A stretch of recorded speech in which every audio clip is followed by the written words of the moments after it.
हर एक स्टेडियम का नामकरण किया जाए, इससे कि खेल को बढ़ावा देने वालों को भी प्रेरणा मिलेगी, खेल के कोचिज को भी प्रेरणा मिलेगी और खेलने वालों को भी प्रेरणा मिलेगी। एक तरफ से ये बहुत कंप्लीट स्पोर्ट्स संकुल बनने जा रहा है। यहाँ पर लगभग 3000 अपार्टमेंट्स बनेंगे, जिसमें 12,500 बच्चे रह पाएंगे। 3000 अपार्टमेंट और 12,500 बच्चे एक साथ यहाँ पर कोचिंग कर पाए, इस प्रकार की व्यवस्था की है। तो कोच बनेंगे, लगभग 12,000 कार और 35,000 टू व्हीलर्स के पार्किंग की व्यवस्था भी यहाँ पर होनी है और मेट्रो भी आगे बढ़ेगी तब यहाँ तक पहुंच जाएगी। एक प्रकार से एक शहर के अंदर शहर को जोड़ने का, स्पोर्ट्स कॉम्प्लेक्स के जोड़ने का, सरदार पटेल स्पोर्ट एन्क्लेव से जोड़ने का एक बहुत अच्छा इंफ्रास्ट्रक्चर भी आगे बढ़ने जा रहा है। नारायणपुरा के अंदर लगभग 17 एकड़ से बड़ी जमीन के अंदर 77,000 चौरस मीटर के एरिया में 458 करोड़ के रुपए की लागत से एक दूसरा स्पोर्ट्स कॉम्प्लेक्स भी बनने जा रहा है, जिसका भी नामकरण होना बाकी है। मेरे लिए आनंद की बात है, रिज्जू जी यहाँ बैठे हैं, अभी बजट के बाद इन्होंने इसको अप्रूव किया है। और मेरे लिए आनंद की बात है, गांधीनगर स्टेडियम भी मेरी कॉन्स्टिट्यूएंसी में है, नरेंद्र मोदी स्टेडियम भी मेरी कॉन्स्टिट्यूएंसी में है, सरदार पटेल एन्क्लेव भी मेरी कॉन्स्टिट्यूएंसी में है और ये नारायणपुरा का स्पोर्ट्स कॉम्प्लेक्स भी मेरी कॉन्स्टिट्यूएंसी में होने वाला है।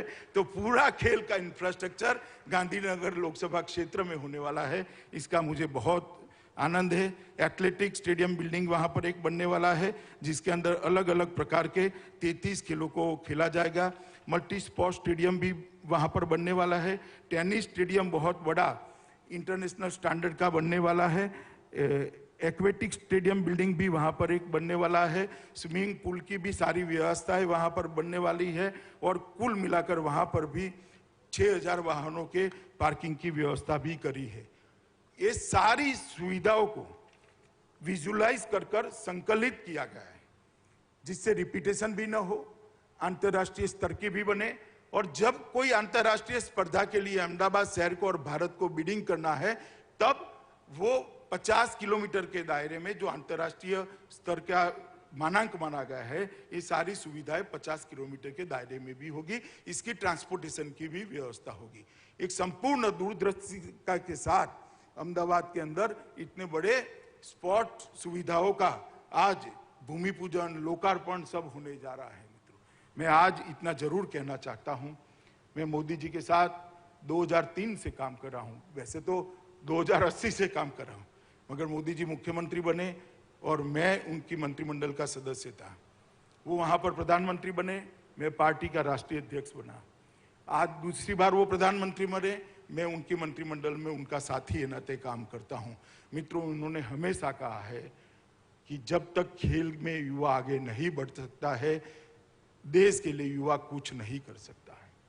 और इसलिए इन्होंने खेलो इंडिया की शुरुआत की, फिट इंडिया मूवमेंट को हाथ में लिया और खेलो इंडिया की शुरुआत को 2018 में जो हुई, इतनी अच्छी सफलता मिली है, जिसके कारण अब आप कोई भी स्पर्धा हो, कॉमनवेल्थ की हो, एशियाड की हो, ओलंपिक की हो, तालिका के अंदर भारतीयों के नाम दिखाई पड़ रहे हैं।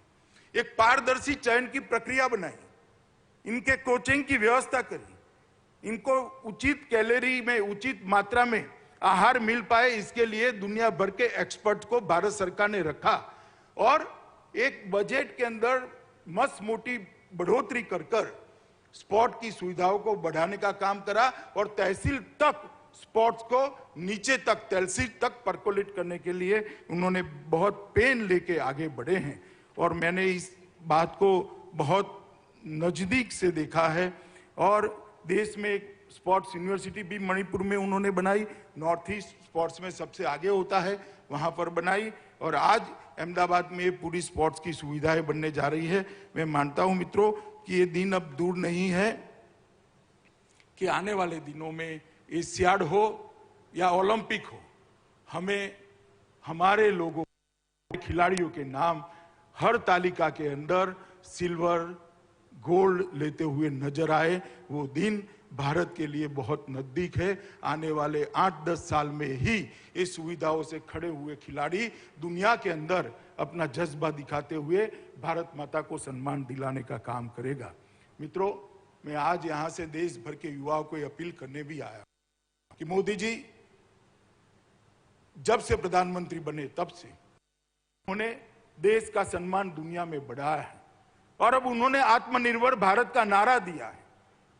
आत्मनिर्भर नारा का मतलब सिर्फ अर्थतंत्र के अंदर आत्मनिर्भरता नहीं है, हर क्षेत्र के अंदर निर्भरता होनी चाहिए और खेलों के अंदर भी आत्मनिर्भरता होनी चाहिए और खेलों पर भी, खेलों की दुनिया में भी भारत का नाम दुनिया में सर्वोच्च जगह पर रखने का लक्ष्य लेकर हमारे युवाओं ने परिश्रम करना चाहिए। जहां तक इंफ्रास्ट्रक्चर का सवाल है, जहां तक कोचिंग का सवाल है, जहां तक एक वायुमंडल बनाने का सवाल है, मैं आपको मोदी जी की ओर से गारंटी देता हूं, नरेंद्र मोदी सरकार 1 इंच मेहनत से पीछे नहीं हटेगी।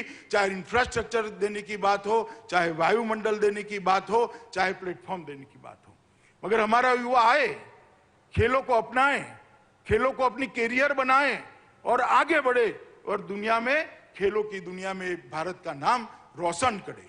और आज ये जो सुविधाएं यहाँ हो रही है, मुझे बहुत आनंद है कि ये एक शुरुआत है, अंत नहीं है और हम सबका सौभाग्य है कि शुरुआत करने के लिए हमारे महामहिम राष्ट्रपति स्वयं पधारे हैं।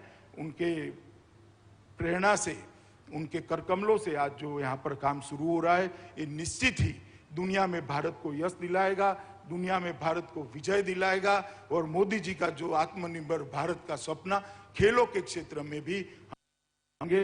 मित्रों, फिर से एक बार अहमदाबाद के सभी लोगों को और देश भर के खिलाड़ियों और खेल प्रेमियों को सरदार पटेल स्पोर्ट्स एन्क्लेव और नरेंद्र मोदी स्टेडियम का सबसे बड़ा स्टेडियम है, इसके लिए पूर्वक की सबको शुभकामनाएं और खिलाड़ियों को बहुत देता हूं।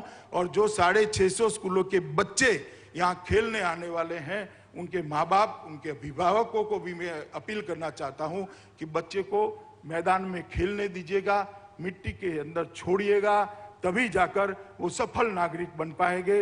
हार को पचाने की आदत पड़ेगी, जीतने का जज्बा आएगा, जीत की आदत पड़ेगी, तो जो काम करेगा उसमें वो आपका नाम रोशन करेगा। सभी अभिभावक खेलों के लिए अपने बच्चे को इस स्पोर्ट्स कॉम्प्लेक्स और नरेंद्र मोदी स्टेडियम के भेजने का संकल्प करें। यही अभ्यर्थना के साथ मैं फिर से एक बार महामहिम को मेरी ओर से धन्यवाद करते हुए मेरी बात को समाप्त करता हूं। भारत माता की जय। तो आखिर मोटेरा स्टेडियमનું નામ નરેન્દ્ર મોદીના નામ પર તેનું નવું નામકરણ કરવામાં આવ્યું છે અને હવેથી વિશ્વનું આ સમગ્રતયા મોટું સ્ટેડિયમ નરેન્દ્ર મોદીના